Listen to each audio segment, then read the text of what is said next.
Hey, welcome, welcome everybody to Hope for Our Time. So here it is. We are ready to roll. It is Monday, and this is just some of the things from today. My guest today is John Howler. So this is what we have going on. We have Mount Rainier. So concerning. John is up in Washington. He's going to be able to talk about that. So concerning. CNN says why Mount Rainier is the U.S. volcano that keeps scientists up at night, and it's ready to blow. It's going to be worse than Yellowstone. We have, if you've been watching what's going on with Russia, there's a terrorist attack yesterday, a church and a synagogue in Russia, obviously Islamic terrorist attack. We have the building on fire. I think the fire might be out by now. I haven't checked in a little while. In Russia also, it was first reported it was some kind of manufacturer for some of the airplane, the military aircraft that Russia uses, and that building just happened to catch on fire. We have the threat of World War III that are saying it's going to be impossible to stop this. John, we have one thing after another that are happening right now, and things are happening so rapidly. And then we have the scoffers that say, hey, you guys everything is business as usual. That's the crazy thing. People actually are saying this is business as usual. Well, so look, you and I interviewed Dr. Gil White a week or so ago, and he's a very smart guy, but he's not a Christian.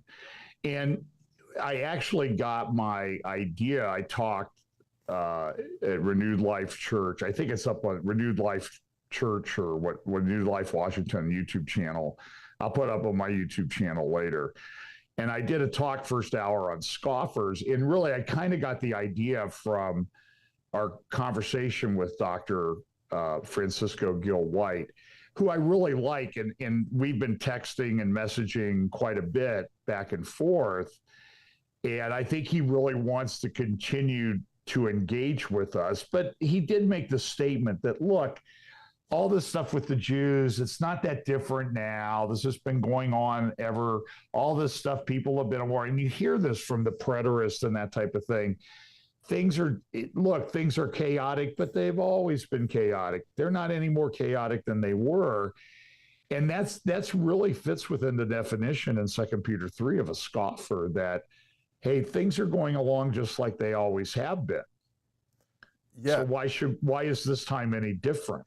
Well, it's interesting. In that passage, Peter writes, he says, knowing this first, that scoffers will come in the last days, walking according to their own lusts, saying, where's the promise of his coming? For since the fathers fell asleep, all things continue as they were. They're walking according to their own lusts. And we look at the majority of the scoffing, it's like people are on this free-for-all to do whatever they please. Don't tell me there's a second coming to Jesus because you get in the way of all of my fun. And but I don't think Francis Gil White was necessarily that way. But you do see this within the church. Well, but he did say, because I think you brought up Bible prophecy, and he kind of said, yeah, he didn't like that idea. And we were sort of like, no, this is really different. He goes, no, this is the same way that it's always been. So that sort of puts him into a narrow category of scoffer, I think. Well, I would say, nevertheless, no, I would agree. He comes from a secular side, though. Sure. And then you also have the church side that's doing the same thing. And you're up there in Seattle because you just spoke at a conference up there in a church. Well, it was just at a church. It wasn't a conference. Okay, but I mean, it's you. So when you go, as far as I can see, it's a conference. Because you bring a lot with you. I mean, you bring. I speak. 2 talks of mine are equal to a conference of a bunch of other people. They are. You're bringing everything. You're bringing everything to when you speak. So I did speak about an hour, 10 minutes for the first service, and then we had a dinner, lunch, carry-in dinner, barbecue. And I spoke, I think, an hour and 45 minutes, second hour. And I really cut it short because I had piles and piles of stuff of what's going on. And it's interesting, at my hotel, it was a lot. I don't want to offend anybody, but it was a lot of really strange looking people, because this was one of the main hotels for this giant thousands and thousands of people. I mean, traffic's backed up 2 miles in both directions getting into the parking lot at the Washington State Fairgrounds, 2 blocks from where I'm sitting. It was the Comic-Con convention. And I mean, there are people, like, there were hair colors, rainbow hair, bright colored Disney tattoos. And I asked him what was going on at the front desk, and this guy was standing behind me, and he goes, "Oh, it's a convention of geeks. I'm one of them." And he had on pajama bottoms. He was ready to walk out the door. He had pajama bottoms on with like spacemen on them. And then 2 girls come walking out holding hands with Spock ears. Oh my God. The pointy ears. So I told the people at the church, now, you know, we can kind of look like, well, they look weird, but I'm pretty sure if I put you guys on a bus that took you down there, they would be saying, where did all these strange looking people come from? They're looking at us going, what's with all these weird people? They don't belong here. We say, you're right. We're not of this place. It just depends which tribe you're from. Oh, that's great. You're right. Hey, speaking of which tribe you're from, we got to deal with this because this is huge. You brought it to my attention. And it's regarding Jerusalem. Everybody, you've got to hear this because I look at what we're going to talk. We're still going to talk about Russia, what's going on with these terror attacks, and now this attack on this building, or I'm assuming that. It doesn't say that yet. But this is huge news regarding Jerusalem and October 7th. I think, John, what you showed me is probably, it's incredibly huge news. Yeah, so I got this idea, but I've noticed this before. I just haven't really made the connection. So, I mean, I think we need to kind of draw from a lot of informed voices. So one of the most informed voices on the issue of Lebanon and Israel is an organization called Alma Research. And it was founded by a lady. She's a retired lieutenant colonel in the IDF named Sarit Zahavi. So if you want to follow their website, you really need to do it. It's israel-alma.org. So she was being interviewed on a Christian channel the other day.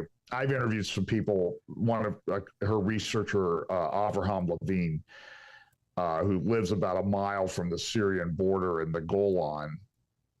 I've interviewed him a couple times. Those are on our YouTube channel. But Sarit yesterday was saying that go to the Hezbollah has 2 main media outlets, and they put everything up. So it's no secret what they're doing. All these videos they show where they show targeting information, precise GPS positions of oil tanks, chemical factories in Haifa, container ships, storage facilities, and even Dimona nuclear reactor. They had a video they put out last week and they fly in drones over these things, Tom. And Israel's not picking them up and destroying them. That we'll talk about that in a minute. But they have a newspaper, Al Akbar, and you can get it and you can download a nice PDF replica edition. I do it all the time. But you can also go open the website in Google Chrome and it'll translate it to English. And so they have a media website where they post all of Nasrallah's videos, and they're summarized in great detail if you just post it in Google Chrome and click on the English translation. It's called Almanar, almanar.com.lb, almanar.com.lb. And if you look on the left side of the front page of that, you will see the Dome of the Rock. It's kind of a graphic and posed on it looks like an ancient map of the world. And then there's the Hezbollah logo, the rifle. And if you click on that, it will bring up the martyr page, okay. The martyr page of everybody who's been killed since October 7th. And so they're up around 350 now or more. And I don't think people understand. So Israel's lost 330 IDF soldiers in Gaza. Israel's killed more Hezbollah fighters than they've lost in Gaza. And everybody acts like it's not really a war in the north. It's just kind of it's a war. Let's be honest with it. But if you click on each martyr's picture, it will pull up a description page. And I don't know if you can have that pulled up. Can we pull that up, Matthew? That the page or the picture? Just that I sent him a picture of what pops up. There you go. Okay. Oh, is it up there? Yeah, it's up there now. Okay. Oh, there it is. So if you translate that, so again, Google has some really great tools. If you copy that picture and paste it into Google, go to images and paste it into the images part of translate.google.com, it'll give you the English translation, everything there. And every single one of these times, now look at what it says here. It's got the Dome of the Rock, and every one of the martyrs, what they call martyrs, dead soldiers, has the Dome of the Rock, has the Hezbollah logo, and it said, on the road to Jerusalem, he was martyred. On the road. Every single one of these. And Zaritza Hobby said, listen, they are telling you what this is all about. So these, I don't know what else to call them, the chuckleheads from the State Department, Amos Hochstein, Barbara Leaf, who testified last week in Congress and was just absolutely shredded by Ted Cruz. He asked her, he said, so she's the point person on the Middle East at the State Department in D.C. Amos Hochstein is the Middle East, is the energy czar at the State Department. And of course, Tony Blinken is the Secretary of State. But they have the guy, I don't even remember the name of the guy. He's a pro-Hamas supporter. He's like one of the main people in the State Department. And he's extremely pro-Hamas, pro-Palestinian. So anyway, Zaritza Hobby pointed out, he said, look, this is what this is about. This is about they want to destroy the Jewish state. So when they say that, we need to believe them. And I'm sure you have scriptures right there. I see you opening your Bible that talk about this directly. And look, it's not something, I mean, we know it'll get worse, but we'll talk about this, and then I think we'll talk about the article in the Telegraph and kind of put two and two together. Let me throw this out there just for all of our viewers while you're getting ready for the next thing. Because you and I have been on this program many times since October 7, and I've said, look, the attention has to shift. Eventually, the attention has to shift to Jerusalem. For the Western world's going to have to face up to that fact. It's not just, the attention isn't, it's not about Gaza. I mean, Gaza is part of the war, right? The stuff that's going on. But Jerusalem is the bullseye. And we've said that how many times? So for them 1,000 maybe. Yes, for them to say this, Hezbollah is saying exactly what this is about. And that's what we've said based on what the Bible says. This is about, it has to be about Jerusalem. It's going to get there. And I'm listening to you just since this morning going, this is amazing. It is. And so by the way, let's add some other facts to it. Let's add what Iran does. Iran has a place called Palestinian Square in Tehran. And there they put up posters. And they'll put up posters of rockets and missiles that they have.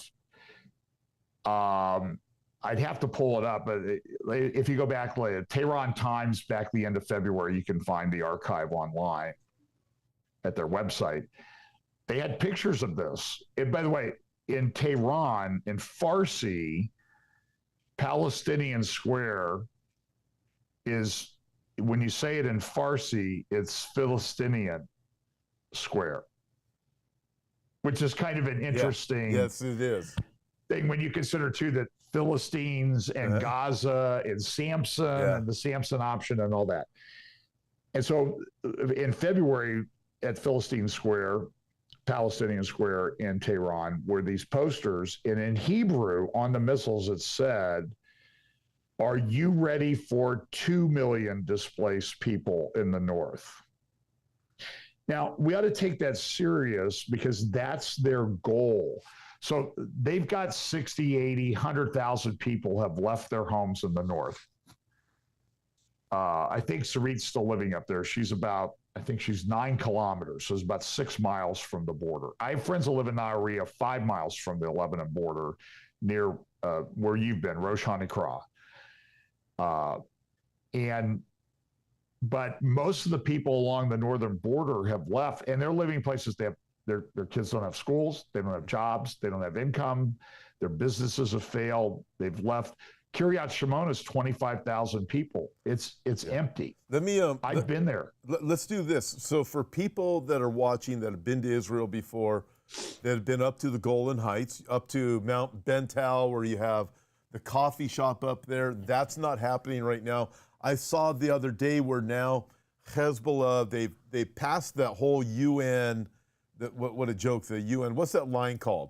The no aggression line. The blue line. The blue line. The blue line. They've crossed that. Okay, so you're looking at Mount Bental. If for all of you been to Israel before, you've been up there, the Kofi Kanan, the coffee in the clouds, which was a play on, the UN itself.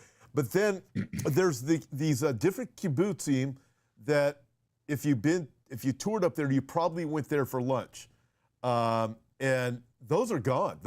Some of them have been completely, they've been hit by rockets. They've been hit by all kinds of just bad stuff. So for all of you who have been to the northern part before of Israel, this gives you an idea of the things John is talking about. And okay, take it from there. So another, to give it in perspective, I'm sure you've taken your tours to Tel Dan. Oh, it's really one of the most important. Yeah, and Tel Dan. So Tel Dan is in an area called Mount Dov, and they call it Mount Dov, and then they also use this term Sheva Farms or Sheba Farms. And if you stand there at the Tel on Dan, where they had the altar and the golden calf that Jeroboam erected. By the way, he was the first seeker-sensitive pastor because he put the worship place there because it's too far for you to go to Jerusalem. So we'll put one here. And we'll get our own priests in here too. So that's right. Yeah, we'll get the priests too. You don't need to be traveling and everything because he didn't want them. He thought they'd turn their loyalty back to Judah, the southern kingdom. But so when you stand there, and you look and you see the foxholes that they dug for the 67 war along the border. That was the Syrian border back in 67. So that whole area is called Sheva Farms or Mount Dov. And Amos Hochstein, he's the guy, the energy czar at the State Department, who negotiated the maritime border deal that gave large chunks of these gas fields in the Eastern Mediterranean to Lebanon. And this, by the way, this is interesting. And he got that's the guy, Yair Lapid, who was the acting prime minister at the time, to sign these. And Yair Lapid's been criticized for it. And there's a video of him last week that some people made some jokes about. They added some funny characters to it because he's going, "Oh no, that doesn't have anything to do with the Lebanon border. That's way over there in the ocean, And it's like, no, it's not. It's all part of the same thing, because the same guy who negotiated that's been running back and forth to Lebanon. He was there last week. And he's sort of saying pro-Israel stuff now, but he's been trying to negotiate. There are 13 border dispute areas along the Lebanon border between Israel and the Lebanese government, which is really Hezbollah. Hezbollah effectively could, and there's really their legislature, parliament's disbanded, economy's failing. And so he wants to give Sheva Farms to Lebanon. A non-entity as a government that's controlled by Hezbollah. And there's a town there, if you look up the hill from Tel Dan, there's a town called Gejar. Mm-hmm. And Gejar is used to be divided between Israel and Lebanon. And after the 67 war, the residents of Gejar came down the hill to the soldiers at Tel Dan and said, "Hey, we want to be part of Israel, but can you help us out? Because it's been a few weeks since the war ended and we're starving. Nobody's feeding us." So they've been part of it. But then the UN came in a few years ago, 5-6 years ago, and said, no, we need to divide the town again. Well, it just recently opened to Israeli tourism. for the first time. So I had friends going up there. It's a beautiful little town in the hills there. But they give these names like Sheva Farms. Well, it's just a farm. No, it's not. It's the Golan. It's that part of the Golan Heights. Israel can't give it back. So there's this.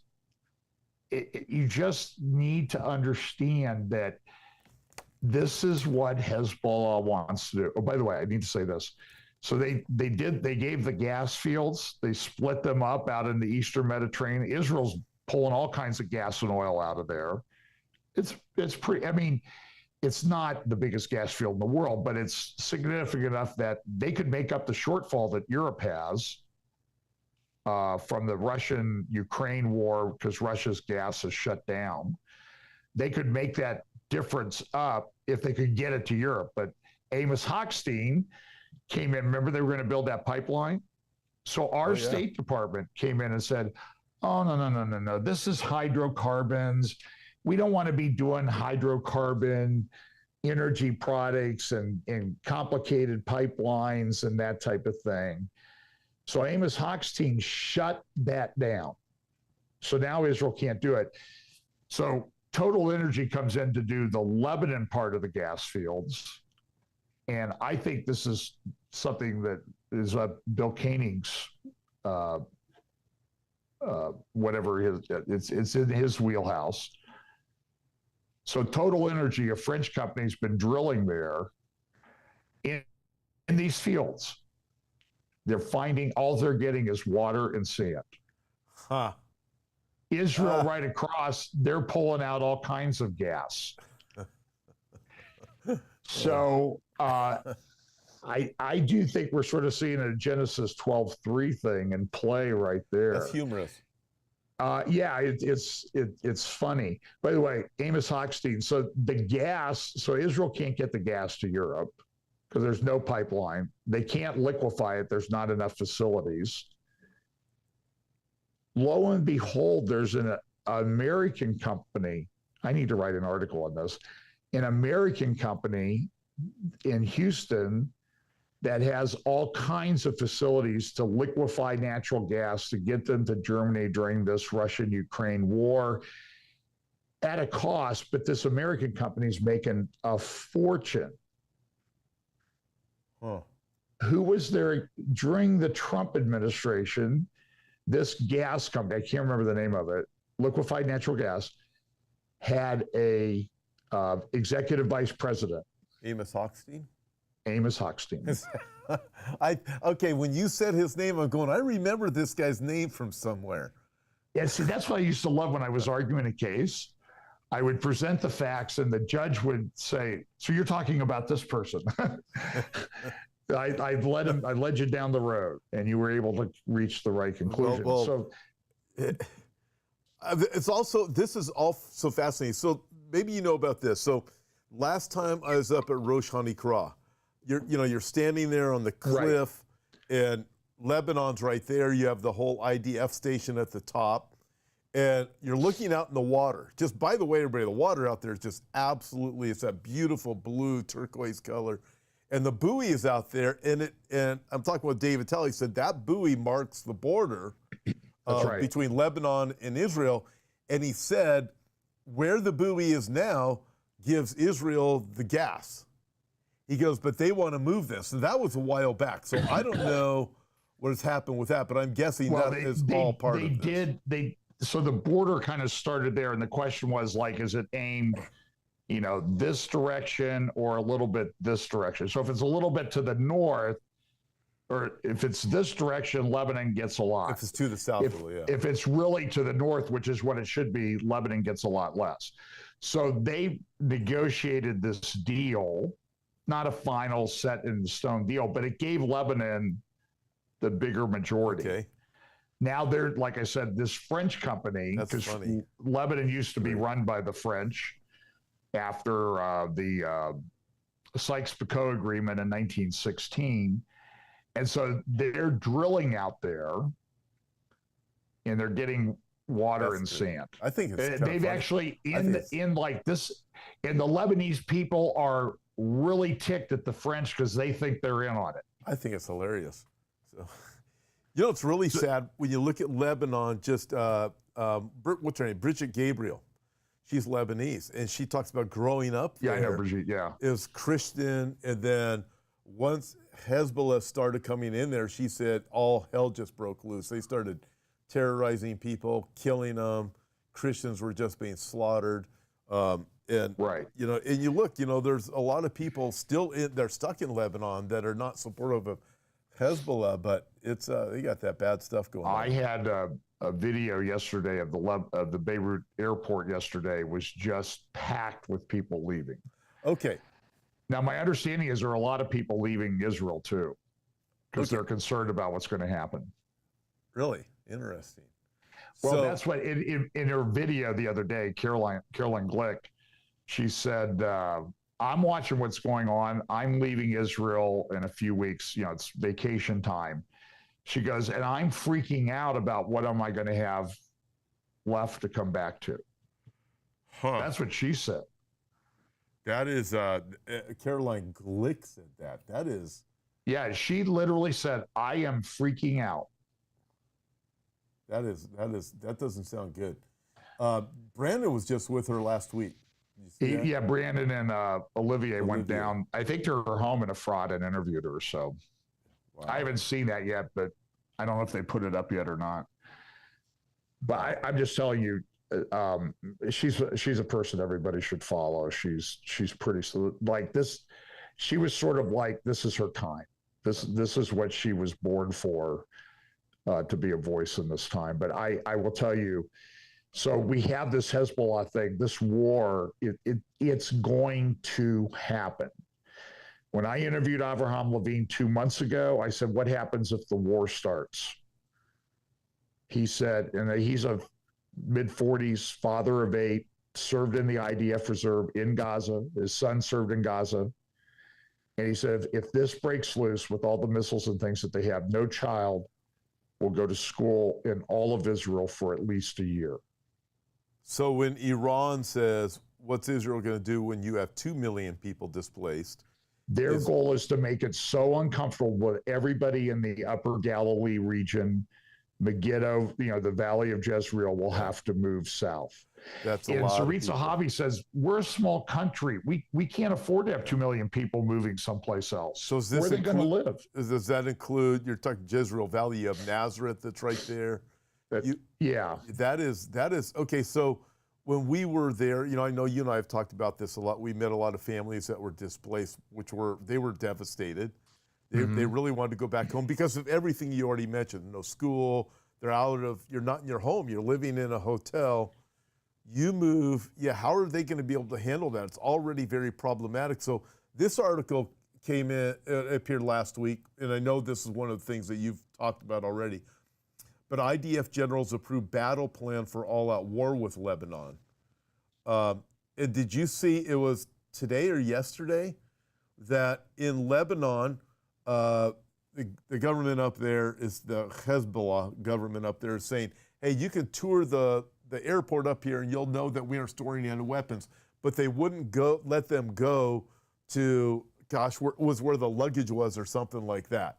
The cargo. Oh, really? They would not let anybody search in that area. You can search the others. Oh no, don't look behind this door for weapons. So well, do you remember one of Netanyahu's speeches a few years ago? He put up, he's always good. He's pretty good. He'd be a good Bible prophecy conference speaker because he uses PowerPoint. He put up PowerPoint slides and pictures of the Beirut airport saying this is where Hezbollah is storing weapons. That's got to be 4 or 5 years ago that he did that. Well, what do you think? Remember that bomb in Beirut, the fertilizer plant? Yeah, that was I think it was August the 6th of 2021. That was like one of the most powerful explosions in the history of mankind. Yeah, that was a very big bomb. I don't know. What do you think it was? I think it was fertilizer, sort of like what took down the Oklahoma City building. Do you think it was fertilizer with the intent for weapons, or? Oh, absolutely. It was a Hezbollah controlled warehouse. That's what I've always suspected. So let's talk about the numbers, though. So I interviewed Nicole John Sejan. She's used to be with Joel Rosenberg's All Israel News. She's independent. I think she's done some things for CBN now. And she lives in Jerusalem. She's lived there for like 20 years with her husband and family. She interviewed, I was talking to her last week. I think I did an interview. We talked, and she was talking about, well, they've shot 5,000 missiles, rockets, drones, and they had 150,000. So now they have 145,000. And I asked her, I said, well, why do you think that? Because the supply lines are all open. There were pictures of buses full of Pakistani military-age males, Afghani military-age males getting off buses in Syria. And there's no border between Syria and Lebanon. Let's be honest about that. And going over to Lebanon to join the fighters. The Tehran Times front page the other day said 100,000 Hezbollah fighters are ready to go. Nasrallah said in his speech, 100,000 are ready to go. Every one of them thinks that, and they don't care if they die. They will be martyred on the road to Jerusalem. On the road to That Jerusalem. is the whole goal of all of this, is that they've got that Dome of the Rock in all of their pictures. It's all over Iran. A few years ago, that was maybe I don't remember. Time sort of seems it's both lengthened and compressed all at the same time, so it's hard to remember. Tehran did a rollout. You know, they had these big parades and they show all these missiles marching down the street on trucks and everything. And Raisi was there, and the Ayatollah Khamenei was there. And I said, sort of jokingly, this was when AI targeting was starting to become a thing in Russia-Ukraine war. And what they had there, I call it the Dome of the Rock bouncy house. It's like a big inflatable Dome of the Rock that they have, that they move around Iran. And I said, so maybe the AI will pick that up as a legitimate target. And so it'll sort of build itself into the AI targeting for the Iranian missiles. And they'll be the ones to take out the Dome of the Rock. When you look, I mean, it is so fascinating to watch everything happen. So I was just going to ask you, as we look at this, everything is escalating. I'm going to do a World War III midweek update this week, but we are watching everything escalate. And we're watching what's going on with Israel. You have the report. It's the road to Jerusalem. Now you have 100,000 martyrs and another 100,000 martyrs, all are soldiers, all willing to die because it's on the road to Jerusalem. And then we look at anti-Semitism. It is still right. Exploding all over. Let me just say something about the missile rocket numbers. So Nicole says, well, they shot 5,000, so they may only have 145,000 left. And I said, well, that assumes that the supply lines are shut down, and I see nothing to show that. Yeah. They have manufacturing facilities in southern Lebanon. Zarit Zahabi says every other home and building in southern Lebanon is directly tied or controlled by Hezbollah. And by the way, all these martyrs, they live in southern Lebanon with their family. That's bad. That's right on the border of Israel. Well, John, let me ask you this. You can sit there. I mean, I've been up there, Tom, and you can look at them. But also, now as this thing is escalating, Iraq, the Houthis, Syria, Iran are all saying, hey, there's not just 150,000. I think it was an Iranian guy said this last week. It's not 150,000 missiles, drones, and rockets aimed at Israel. It's over 1 million. Okay, that answers my next question, because I would go and say 3 years ago, I was talking with Bill Salas, 3 years ago, if not 4 years ago, could have even been pre-COVID, could have been 5 years ago. And I remember him saying back then, Hezbollah had 150,000 rockets, missiles, drones. Okay, 4 or 5 years ago. Then you add everything you just said. So Hezbollah has more than that, the most well-funded terror organization in the world. Then you add everything you just said, Iran, the Houthis, and all these other terror nations. Hezbollah's rank in number of missiles among militaries in the world, number 4. Number 4 among militaries in the world. All military, Wow. all countries on the planet, Wow. all aimed at Israel. Now they're threatening Cyprus. If Israel uses Cyprus as, an air base to come over and attack, they're going to send missiles over there.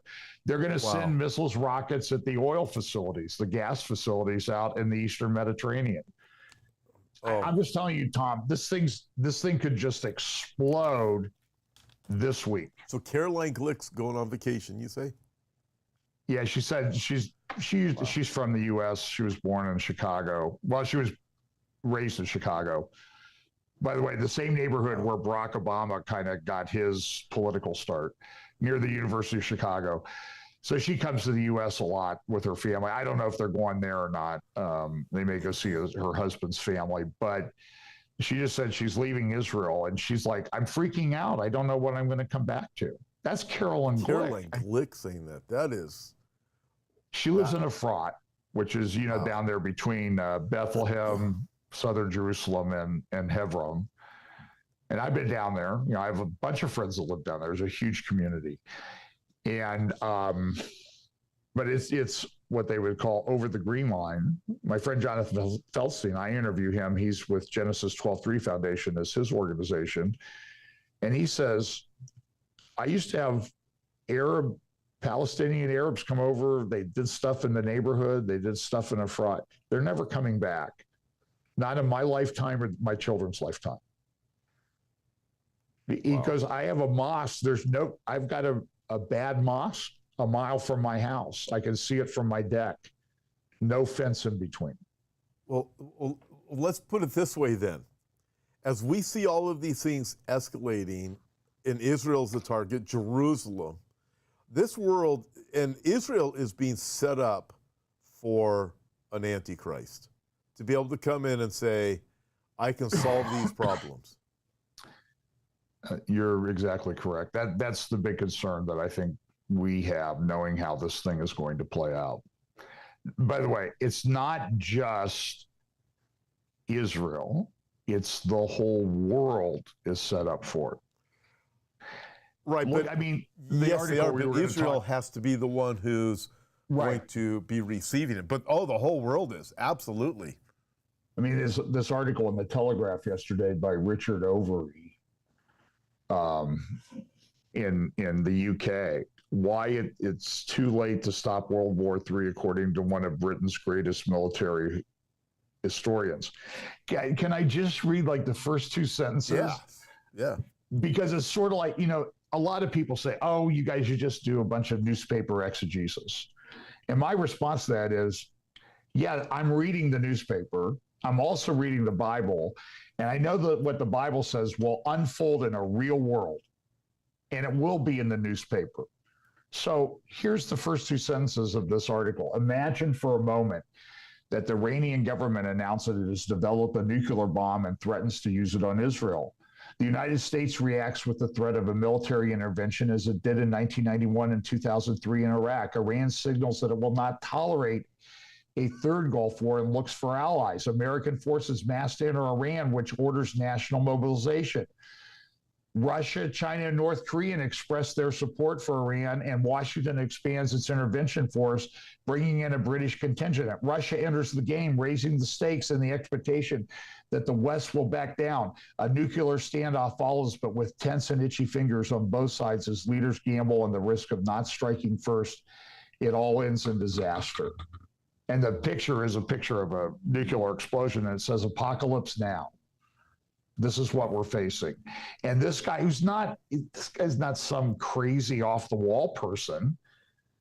I mean, I don't even know if he knows Bible prophecy, but when you're reading that, it sounds like, Psalm 83, Isaiah 17, Ezekiel 38.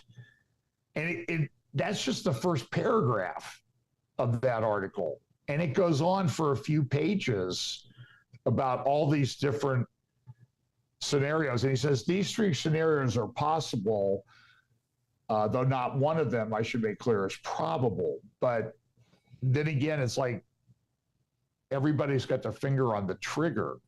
And then they have this attack in Russia yesterday, and Russia comes out and says, we're ticked off. We're going to And Putin always threatens nukes, has been for years. Yeah, you wonder what's going to happen with that. It was an Israeli last week.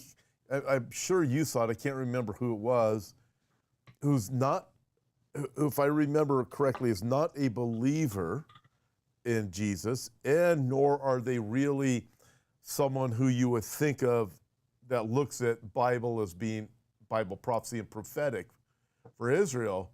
But they said, I just wish I could remember who it was, I'm starting to wonder if we're in the end times.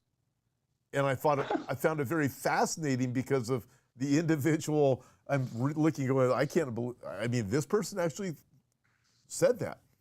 I mean, you start looking at everything, that's the reality of it. I mean, I'm looking at all the stuff going on with Russia. Where's this going? I got to throw, because we don't have a lot of time left. Right. Man, I could do more programs with this. I mean, there's so much to do. So Mount Rainier is getting ready to blow. Oh, yeah. So I'm here with all these crazy people at Comic-Con, and it's Pride Month, so this is all over here. Seattle's like one of the most unchurched areas maybe the most unchurched area in the country.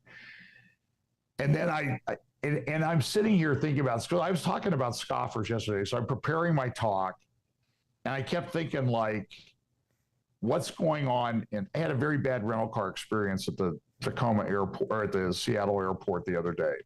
It was a half-mile long line. Ugh. That I had to walk a half mile to get to the end of, and walk a half mile back with all my luggage to get to the bus to go to my rental car. And my comment to one person was, maybe I should contribute to BLM so they can come down here and finish the job, and burn this place down. I was a little bit upset. I was hot.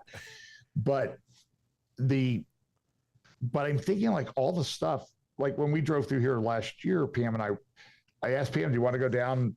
I don't want to go to Seattle. Well, we're going to Portland too. No, I don't want to go to Portland. I have no interest in seeing those places. They've been trashed by crazy people. And the paganism that was evident at this Comic-Con convention. So I'm sitting there, I see the Comic-Con people, I go out and play golf, and the driving range is pointed right at Mount Rainier. And I'm thinking, like, this is like one of the worst fault lines. I mean, you live along them down there in California. This one's worse, the Cascades. And then I wake up this morning and CNN has this article about Mount Rainier is one of the worst, biggest concerns among the scientists. What happens if it cuts loose? So where I'm sitting in Puyallup is built on top of mud flows from prior eruptions of Mount Rainier. And they said if it cuts loose, the snow melts, not so much lava, the snow melts, mud flows come down 30 feet high and kill everybody. Kill everybody. So I'm like, well, at least wait till I get out of here tonight, But I'm just saying is we have there's giant fault lines in the Middle East, physical ones. There's physical ones here. Wow. And everybody's shaking their fist at God. And so maybe God says, okay, enough. Let it loose. Well, it will happen. We know, we just don't know when. God will not strive with man forever. So the sense there about Mount Rainier in Washington is, look, this thing is going to go, and it sounds like they're thinking it may go soon. Because, I mean, there's, it's actually active right now. And aren't there like millions of people that live in Washington? And it's the whole Seattle area. It's huge. Now they said, well, the lava may blow the dust will blow the other way. So what's the other way? We're like 44 years from Mount St. Helens cutting loose. You can see it from downtown Seattle on a clear day. And Rainier's even closer. So, I mean, and it's a giant mountain. I mean, it's really one of the most dramatic mountains in the world. Yeah. Very steep. And so when it cuts loose, that snow comes down like the steepest ski slopes you've ever seen in your life, melted, picks up mud, and they said all of Puyallup here is built on top of 150-foot thick mud flows from prior eruptions. But if it cuts loose again, all these houses, I mean, the economy here is really good. There's houses and building all over the place. It's incredible. But it could go. And I'm just saying is, in the context of what we see going on culturally, politically, all this stuff, like people shaking their fist in the face of God with this Pride Month, it's like, what's going on? What's going on? Pride comes before destruction. And, if we look at the Biden administration, you were talking about Bill Koenig, Genesis chapter 12, verse 3. I read it, gosh, I wish I could find it right now. It was a quote I had, it would take me too long to find it, from one of the people from the Biden administration who said last week when Netanyahu made that video about, hey, why aren't you guys sending us ammo? And how ticked off the Biden administration was that Netanyahu would even send him a video. The response from this guy from the administration was, just for that, now you're really going to have consequences. And you look at this and go, are we going to start experiencing these natural disasters that insurance companies call acts of God? I mean, as we look at everything developing, but as you said, you look at Pride Month. I mean, look at how far along the lines of Sodom and Gomorrah we are, where school districts are turning over children to whatever, and a lot of parents they're okay with it. Take my kids for the day, teach them whatever you want. I've got my own life to live. You look at this and go, how much longer? Doesn't look like long. Talked to the local pastor, Jonathan Waller, at the church I spoke at yesterday, and he said that stuff is really, really bad here in the public schools, and it's even coming into some Christian schools. Oh, it is. I can name several Christian schools it's come into, and the parents don't even know. And now we have our government. By the way, that doctor who did expose what was going on at Houston Children's Hospital. Yeah. They arrested him and charged him with felonies. Unbelievable. Yeah, unbelievable. And look, that's how they're going to scare everybody else to be quiet about what's going on. Well, they shut down Alex Jones. Did you see that? They did. And I saw that a nurse had a visit who was at that hospital. A friend of that doctor, the FBI was out at her house the other day asking, we just want to talk to you, Oh, yeah, right.